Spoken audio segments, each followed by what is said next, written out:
My name is Jeff Crilley. My earliest memories on this planet are Christmas Eve, Christmas Day, going down to my father's church in downtown Detroit. My father was a minister in downtown Detroit for more than a quarter of a century, and it was just natural for us to go downtown and feed homeless in the basement of the church. I remember not having any money. They don't pay ministers very much money, and so the clothes locker for the homeless became my store.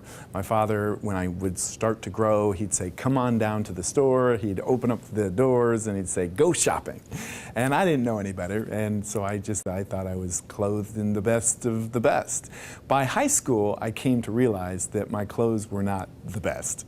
And at about that time, the Izod shirt was taking off. Now, it was a college preparatory school that I was in, and so everybody was preppy, and they wanted to look Ivy League, and I could not afford the coveted Izod shirt. I could only afford a blank polo with no logo at all, and that's kind of lame, right?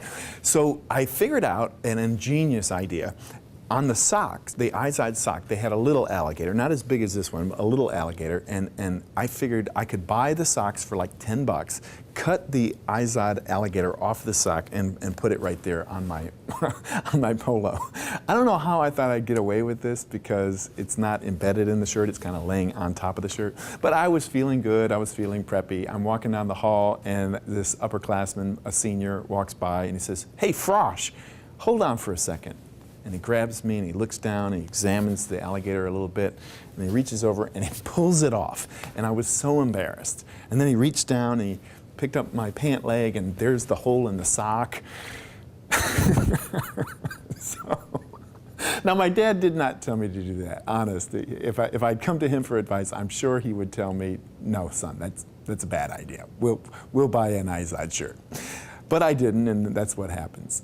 My memories of my father are just love.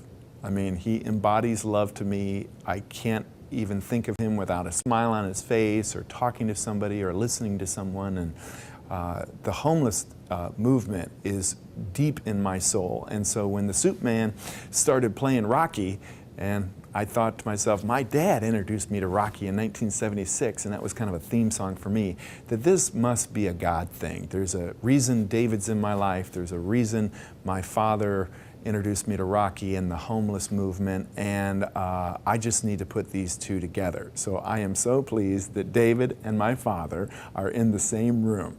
I'm going to get off the stage right now and turn it over to my father, my mentor, my inspiration, the Dr. Robert H. Crilley.